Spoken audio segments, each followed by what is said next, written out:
another 20 seconds or so here.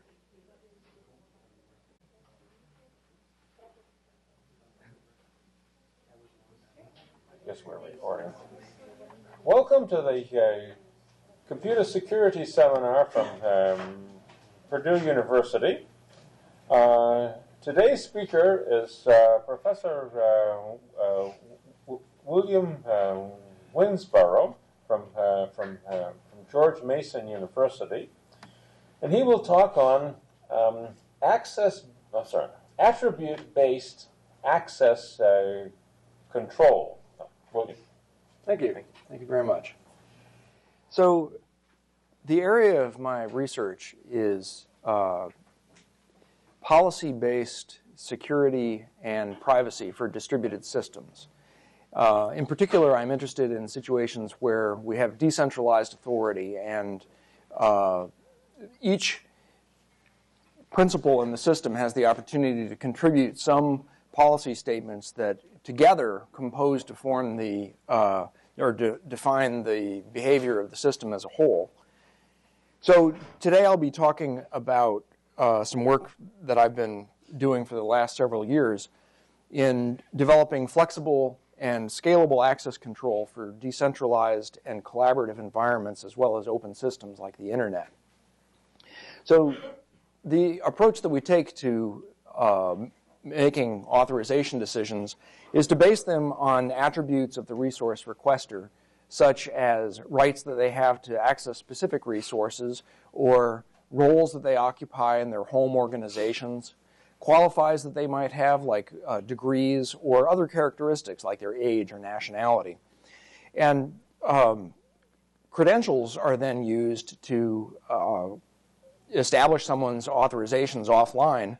These credentials consist of signed policy statements about the attributes of specific individuals' principles identified in the credentials, or else they can also contain rules for deriving attributes. What I'll talk about in today's lecture is three things. First, I'll introduce an authorization policy language that supports collaboration in decentralized and open systems.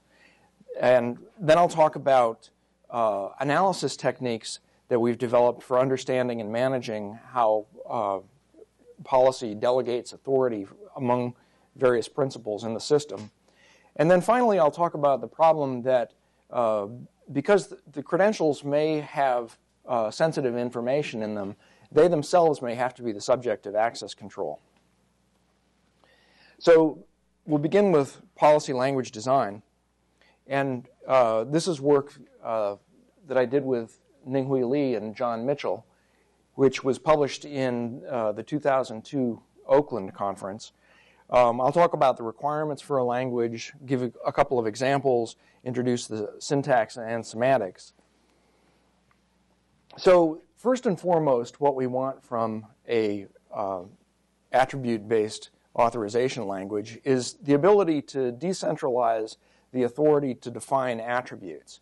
Basically, we want to have the opportunity for lots of different people to make claims about principles within the system, and then we'll utilize policy and credentials from many sources in making authorization decisions.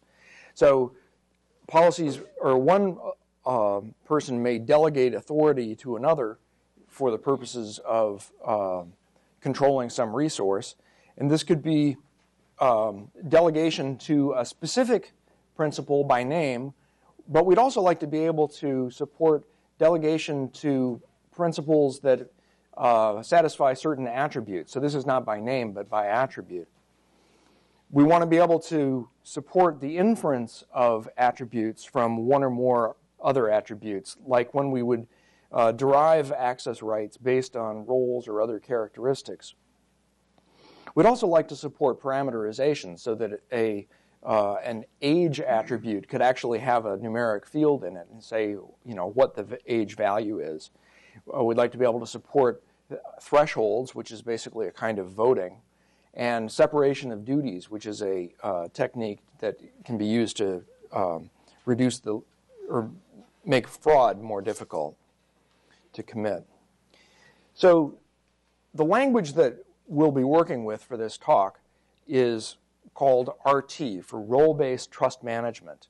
RT is actually a family of policy languages, the simplest member of which, RT0, satisfies all the requirements on the previous slide except for the three shown here. It doesn't support parameterization, thresholds, or separation of duties. Those features are supported by other members of the RT family, but we won't talk about them in today's talk. So here are 4 example RT0 credentials. The first one is issued by EPUB, an electronic publishing house, which says that students at State U are entitled to a student discount. So EPUB is a principal that has a key that he can use for the purpose of signing this statement, turning it into a credential that can be verified offline. And the credential will also contain the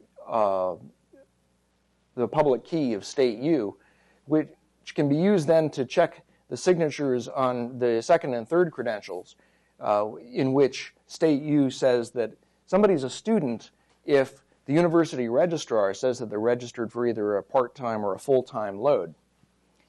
Down here in the last credential, the registrar says that Alice is registered for a part-time load, so that's effectively her student ID, and it can be combined with the other three, the other red credentials here to prove that Alice is authorized for EPUB student discount.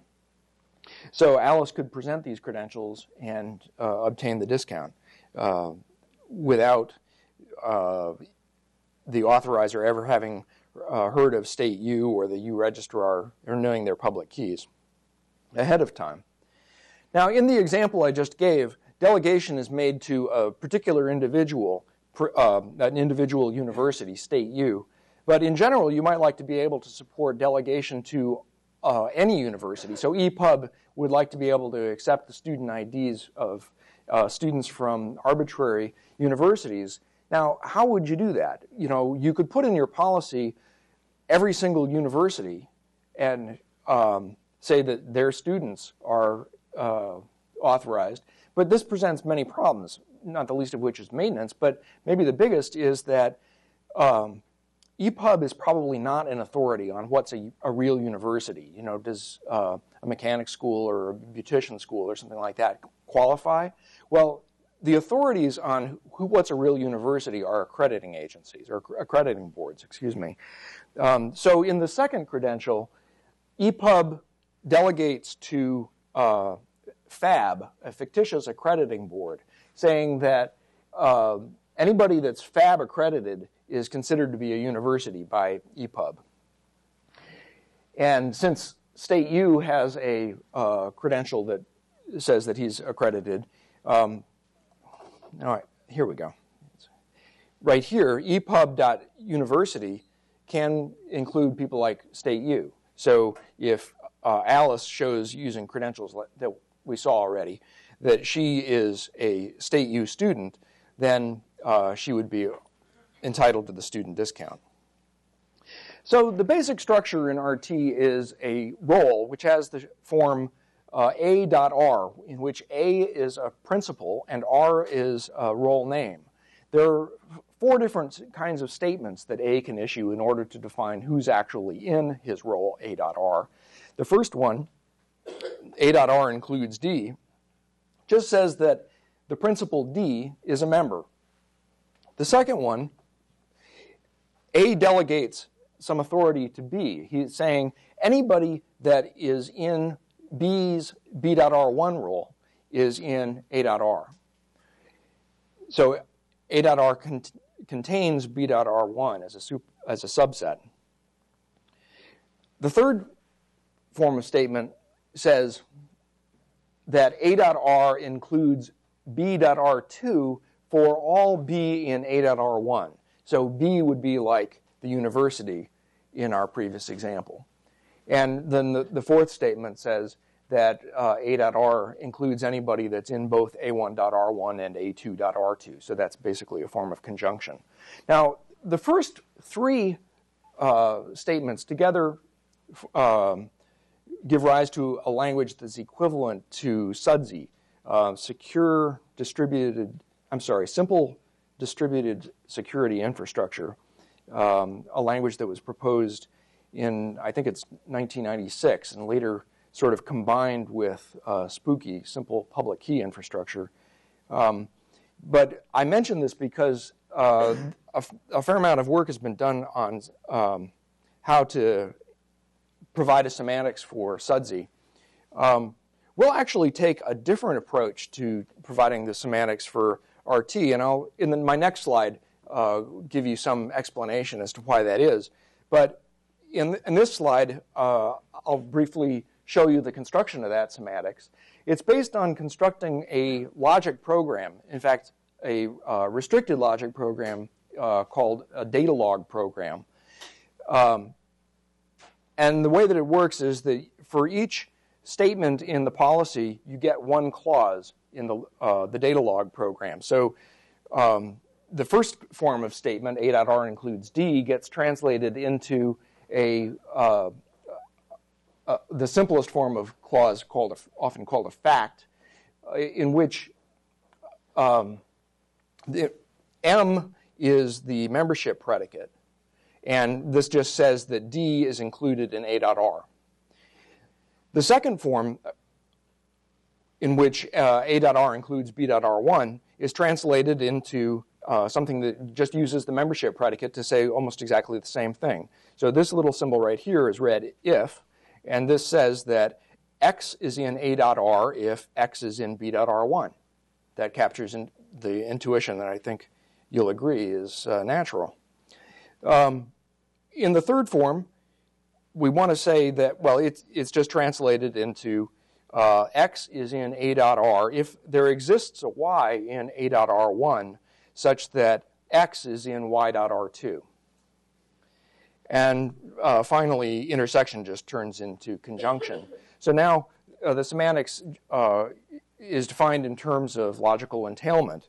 So if you have D, a member of A.R in all models of the program, then the semantic says that D is in the role A.R. So one of the neat things about using logic programming to construct the semantics is that it makes the complexity results really easy. DataLog has been studied a great deal, and it can be evaluated in a time that's a small polynomial. Other semantic foundations don't support features that we really want, like, for instance, even intersection. So the string rewriting and pushdown systems are approaches that have been used for providing or evaluation of SUDSI, and neither one of them is really suitable in a context where you've got intersection.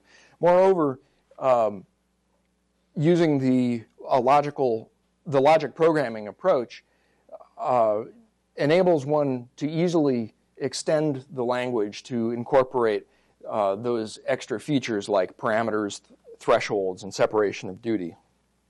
So at this point, I'd like to switch gears from talking about the basic language and tell you a little bit about security analysis. So the goal here is the understanding and management of these distributed authorization policies.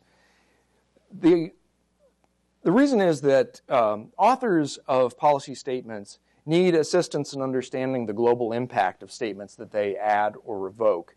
Indeed, others may also need assistance in understanding the situation with a policy.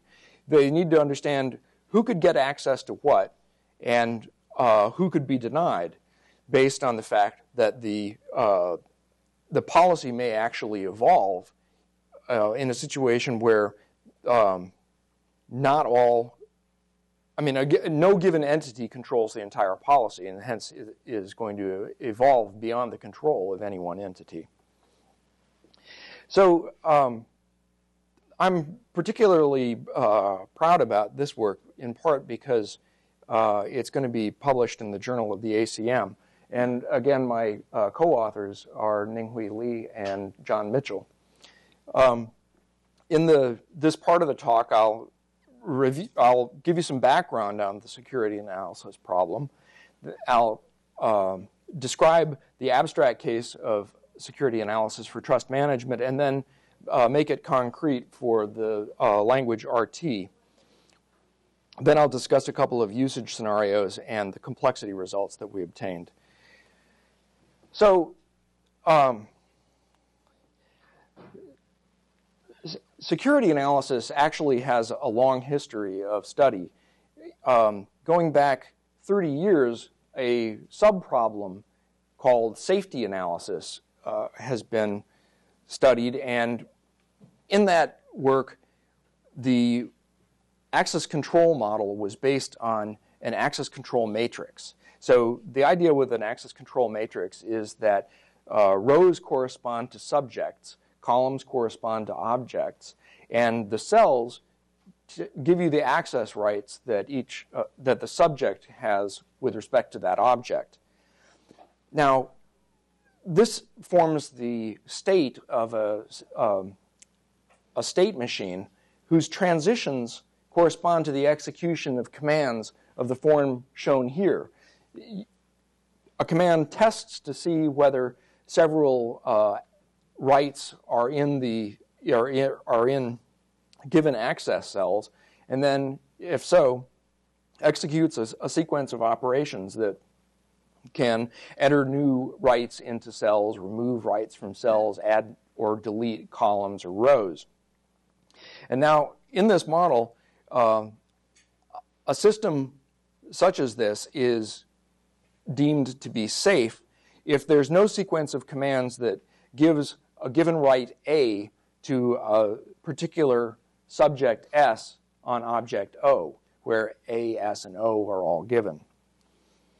And Harrison, Rousseau, and Ullman showed in 1976 that determining whether a system such as this is safe is actually an undecidable problem. So there was subsequently a fair amount of work trying to figure out alternative systems that would give decidability. And it's very interesting, I think, that in the trust management context, what we found is that the analogous problem is not only decidable, but it's decidable in polynomial time. So let's take a look at what the analogous problem is in trust management systems. Basically, evolution of the system, or transitions, now corresponds to the fact that an individual doesn't control the entire policy state, and other parts of the policy state can be changed beyond his control, or in an uncontrolled way. And to capture this notion of uncontrolled changes, we introduce the idea of a restriction rule R, which says how a policy state P can evolve into another policy state P prime. And given this framework, we can articulate two different forms of analysis problem. An existential analysis problem asks whether there exists a P prime reachable from P in which certain query holds from P prime. And a universal analysis problem asks whether in all policy states reachable from P, the query holds. So let me give you a few examples of the kinds of things that you can phrase this way. Can Alice ever get access to the database? This is a simple safety question because basically you don't want Alice to have access and you're worried about it. Will Bob always have access to the database? Now, presumably, Bob is somebody that needs to have access. You want them to have access, and you're worried about the resources availability to Bob. We can also articulate other things like bounded safety. Can anyone besides you and me ever get access? Or liveness. Will there always be somebody that has access? Or mutual exclusion. Can anyone ever be both a buyer and an accountant? Now, all of the ones that I've listed so far have the characteristic that they compare the membership of a role to a constant set of principles. In the last two, we actually will compare two different classes or roles. So we can say, for instance, will all managers always have access? So we're comparing managers and those that have access. And in the very last one, can anyone who is not an employee ever get access? So these have, respectively, the flavor of availability and safety. So to make the problem concrete, we study it in RT0. And policy states are given by RT0 policies. The restriction rule that I talked about, which defines how policies can evolve in an uncontrolled way, is given by two sets. G, which is a set of roles that whose definitions are assumed not to grow during the course of uncontrolled evolution, and shrink-restricted sets S, which the analysis assumes will not have their statements removed or their definitions removed from the state. There are going to be three different forms of queries: membership, boundedness, and containment. You'll notice that membership and boundedness, basically, they compare a given role, A.R, to a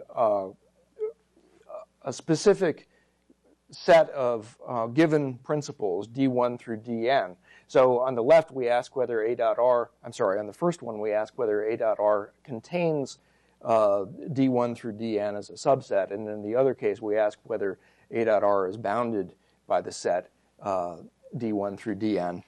Now, the third is actually strictly more general. It asks whether the role x.u contains A.R as a subset, and it can be used to capture membership and boundedness queries, but we distinguish it we distinguish the first two cases because they can actually be solved in polynomial time, as we'll see. So let me just work a couple of examples for you quickly. The idea here, I'm going to give you a policy and a restriction rule, and then we'll pose a couple of queries and see how it works.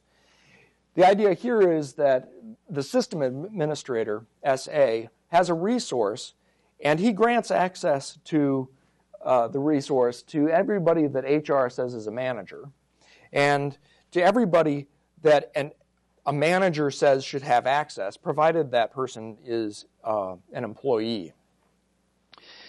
HR says you're an employee if you're a manager or a programmer. Alice is a manager. Bob and Carl are programmers. And Alice says that Bob should have access. So currently, Bob does have access. And then G and S define the restriction rule, and we'll play with them in a minute. The first example asks a simple safety query. Is it possible that Eve should gain access to the resource? And the answer to this is yes, because the first statement up there says that any manager has access, and we can actually, HR can add a statement defining HR.manager at any time in an uncontrolled way. So the analysis has to take that into consideration. And the reason that we know it can add it in an uncontrolled way is that HR.manager is not included in G. The second query asks a simple availability question. Is it necessary that Alice has access? Will she always have access? And the answer to that is, again, yes, because of the two statements shown in red here give Alice access now, and the fact that they both define shrink-restricted roles means that those clauses or those statements won't go away in the future. So the third example illustrates containment, the most powerful form. It asks whether those who can get access are always going to be employees. And the answer to this turns out to be yes. Basically, there's no way to get access besides by these first two rules. And that's because SA access is growth restricted. So we won't get any more statements defining it. If you gain access by using the second rule, you're clearly an employee because of this intersection. And if you gain it by the first, then you're a manager, and by the third statement, you are therefore an employee. And that employee definition is not going to go away because this is shrink restricted. So that's going to remain the case. So let me give you an idea of how this can be used. I mean, this is one of many possibilities. An organization has many principals to whom it entrusts the preservation of the policy state, but it has some ideas of sanity checks for what a good policy ought to do. You know, bad guys shouldn't get access, and key guys should have access to critical resources, that kind of thing. So what the organization does is he formalizes these as analysis problems together with acceptable answers, either yes or no, and then trusts the principals in his organization to run the analysis before they actually make any policy changes, and only commit the changes if they will preserve the requirements. So the evaluation of membership and boundedness queries can be done efficiently by using two non-standard logic programming semantics for program P. And I won't go into them here. Containment queries, on the other hand, their complexity, or the complexity of the analysis problem, depends on the sublanguage. So if we call this basic RT, it contains only facts and simple delegations. RT with linking, RT with intersection, and RT with both is just all of RT0. And here are the results. It turns out that there are polynomial algorithms for basic RT. And then if you add linking, the complexity jumps up to p-space complete. If you add intersection, it becomes co-NP complete. And if you add both, we don't have a lower bound, but we know it's in co-non-deterministic exponential time.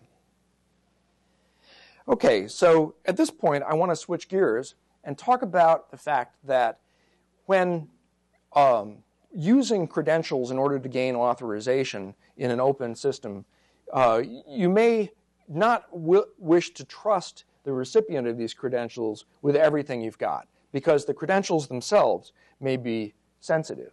We want a way to establish trust between strangers that somehow preserves the privacy requirements on the sensitive attributes and shares them only with authorized entities. So the approach that we take is really somewhat simplistic, but it seems to work quite well in most cases. Credentials are treated as protected resources. So access control policies are established for them just like they are for other protected resources. And then automated trust negotiation is our technique that consists of a bilateral credential exchange in which the negotiators seek to establish mutual trust incrementally. Now, the simplest strategy that you can use for this is called the eager strategy. In it, negotiators take turns sending all the unlocked credentials. So negotiator 1 sends all the credentials that he basically considers public information. Then negotiator 2 replies with all of his public credentials plus any that have been unlocked by negotiators 1 public credentials. These may unlock additional credentials from negotiator 1 and so on until either the access control policy associated with the resource is satisfied and the negotiation succeeds, or else no further credentials can be exchanged, in which case the negotiation fails. The eager strategy was introduced by us in this paper here, which appeared at DARPA's, the DARPA Information Survivability Conference and Exposition in the year 2000. It's not a really prestigious venue, but I'm pleased to report that it's had 34 citations listed in CiteSeer at this point. So I think that a lot of people have been interested in the trust negotiation stuff. there are several results in the paper about the eager strategy. First of all, it's complete in the sense that it'll find a negotiation whenever a sequence of disclosures exists that is safe. It's efficient in the sense that the number of rounds is at most linear in the number of credentials. And it's safe in a way that I'd like to basically spend the rest of the talk discussing. So what's the intuition? We don't want to share credential content with people that aren't authorized for it. But it turns out that the original notion of correctness or safety for automated trust negotiation doesn't really achieve this goal of protecting sensitive credentials. Now, Ninghui and I, in the year 2000, proposed a method that I'll show you that sought to protect attributes better, but we still didn't have a formal definition of what safety ought to mean. And then this year in the Oakland conference, we presented a formal statement of what what safety should require. And that's actually going to be the crux of this part of the talk. And then I'll also mention a recent journal submission in which we show that a practical negotiation strategy based on RT satisfies the requirement. And so we might conjecture that the requirement is achievable. But there have been a lot of negotiation strategies proposed that don't satisfy it. And here are some of those, including one that I introduced myself back in 2000. What all of these have in common is that they establish access control policies that are used to control the disclosure of credentials in the sense of handing over the credential. And the way that the reason that they ran into troubles where actually the eager strategy did not is that they seek to focus credential disclosures on credentials that are somehow relevant to the requested resource and satisfying its access control policy. And thus, policy content needs to flow in order to focus the content of the credential disclosures. And a couple of these pieces of work, the third and fourth, actually discuss the fact that the policies themselves may be sensitive, which I think is a very important and interesting point, but not one that I'll dwell on further here. They all used the original notion of safety for credential disclosures, which is unfortunately inadequate. It said that a credentials access control policy must be satisfied before the credential is disclosed. But it doesn't say exactly what disclosed means. And using any of the strategies on the previous slide, the negotiator's behavior actually reveals a great deal about his credentials, no matter who he's negotiating with, even if they're not authorized for the credential content. Let me show you what I mean. Here, Bob has a credential he received from the Internal Revenue Service that says he's got low income. Maybe he can use it online to get pro bono legal assistance or things of that nature. But he goes, and he considers it to be sensitive, so he establishes an access control policy for this credential that says he'll only share it with not-for-profits. He goes to a real estate agent, swampland.com, and requests some property listings, at which point Swampland initiates a trust negotiation with him saying, I'd like to see your low-income credential. Now, using any of those strategies, in effect what Bob does is to give a counter request saying, well, I'd like to see your not-for-profit credential. And the problem is, now Swampland knows that Bob has low income, because if Bob didn't, he'd behave like Alice, who also doesn't, and just basically fail or give no response to the request for the low income credential.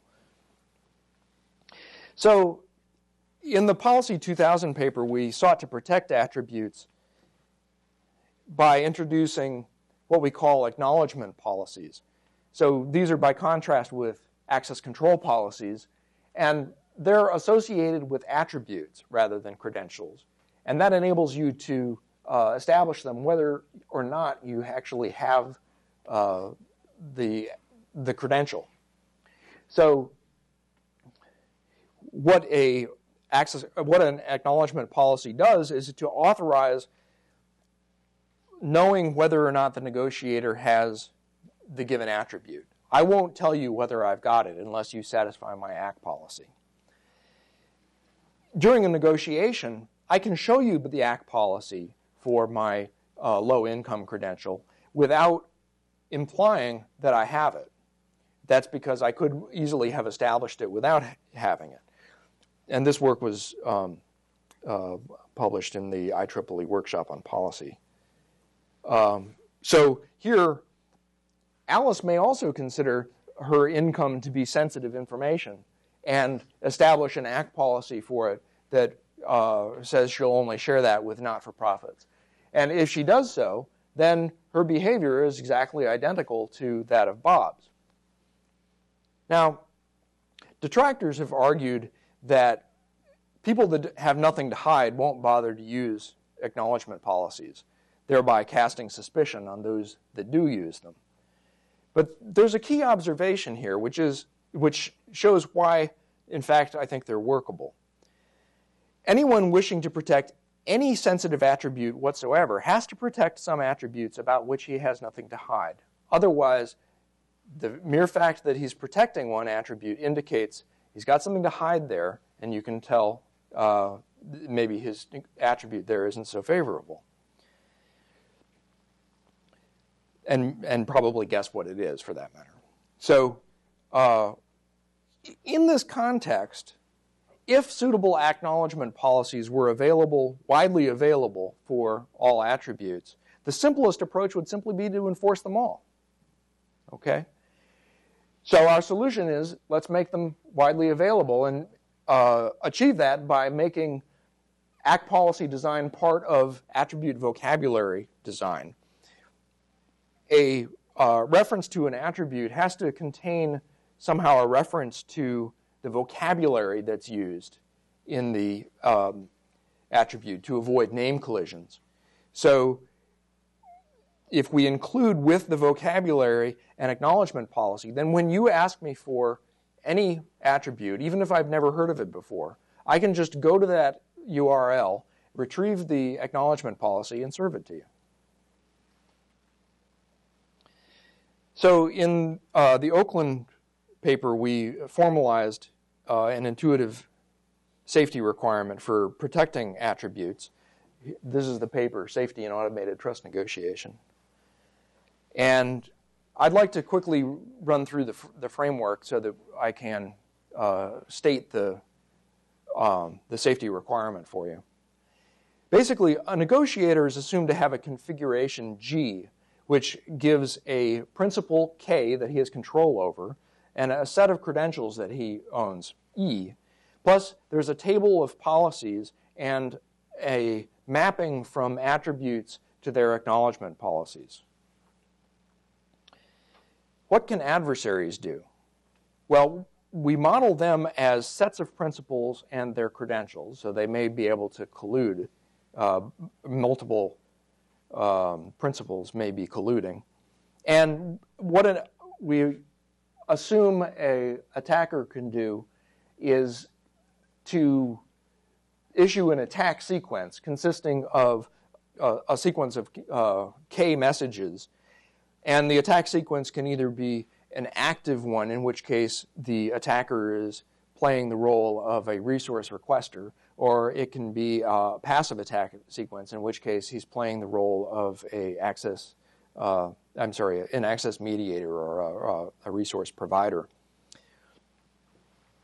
Now, not all attack sequences are feasible because the attack sequence is going to use credentials, and we need to include an assumption that says he doesn't forge credentials, that's not realistic. So we just say that an attack sequence is feasible for M if the messages can be efficiently computed by M.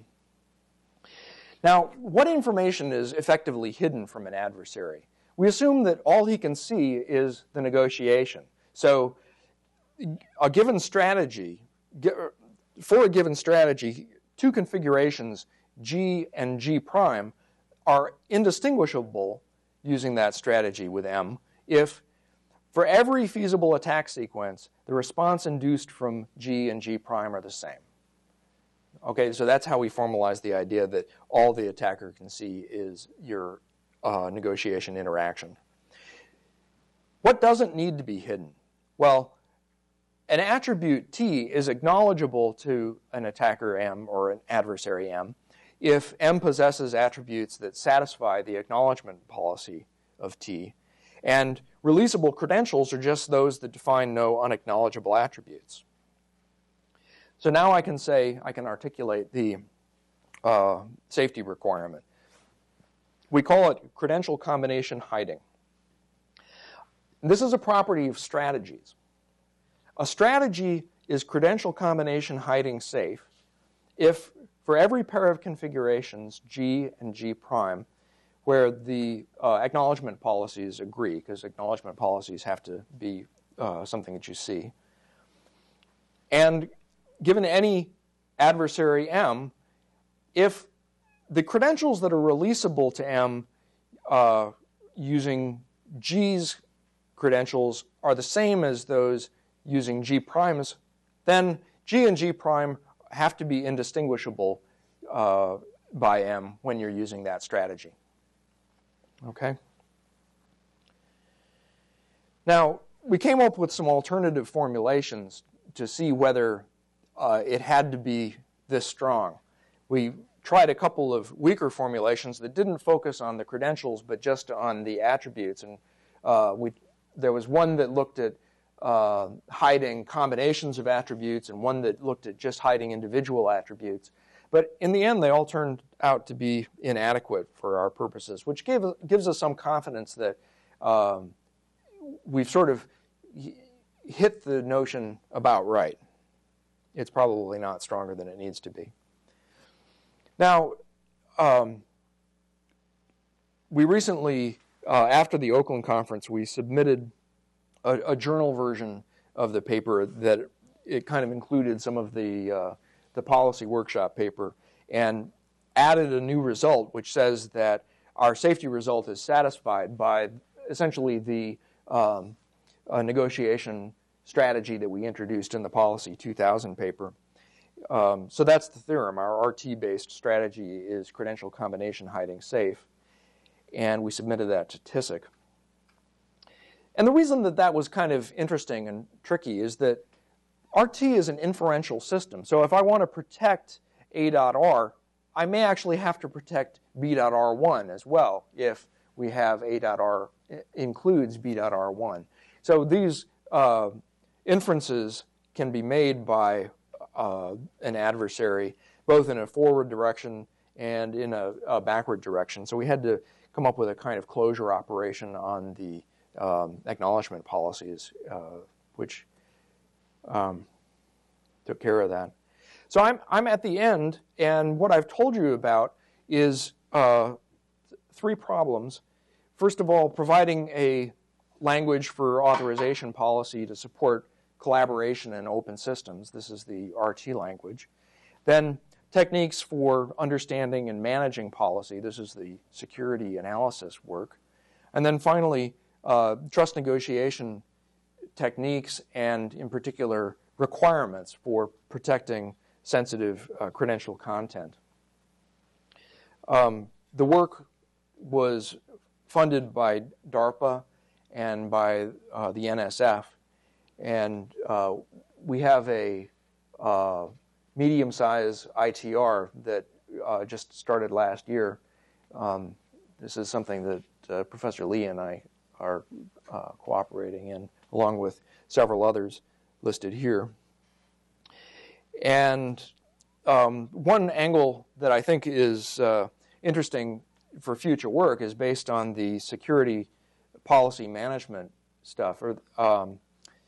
Basically, I'd like to have an assistant that could automatically generate proposals about how to guarantee security requirements are met.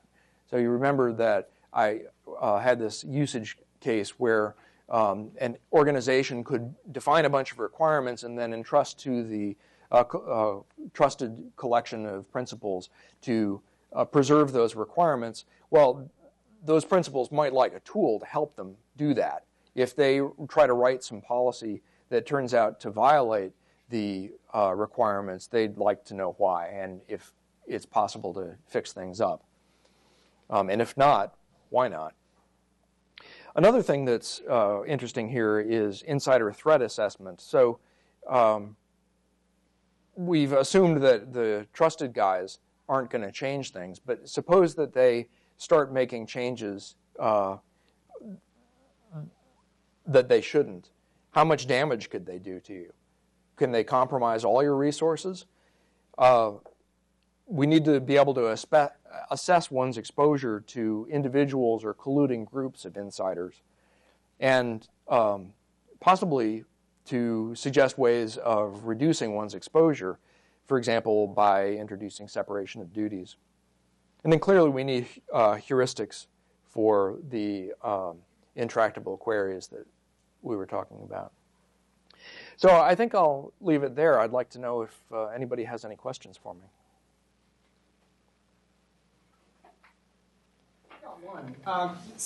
This seems to have a lot of things in common with the inference problem in multi-level secure databases. It was a pretty strong area of research maybe 10 years ago. Mm-hmm. Except that the security policy there, or the disclosure policy, was very different from what you're looking at. And I'm wondering, have you looked to see whether there's things other than policy negotiation where these models and approaches might be applicable in terms of other confidentiality situations? I mean, I haven't found any. I've looked. Now, Ninghui, you've been looking at this too with me. Do you have any thoughts about that? So I think there's certainly some similarities.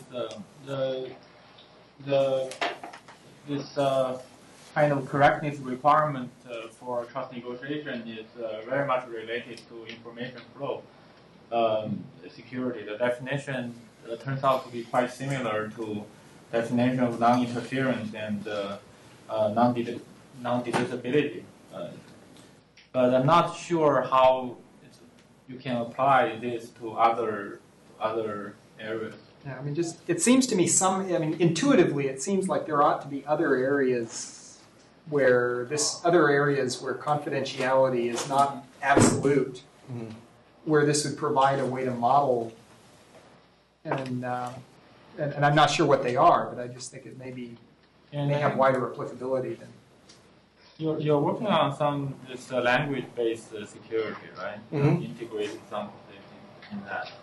Yeah, I mean, that's actually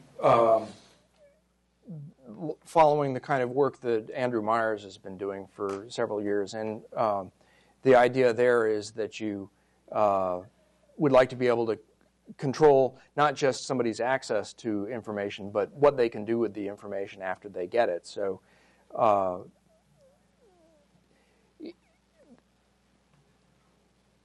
but in that context, the main thing that I'm looking at applying from this work is the kind of principal hierarchies that are possible in the RT system rather than some aspect of the negotiation. Any other questions? Yeah. Oh, okay. Okay. Well, thank you very much. I appreciate your attention.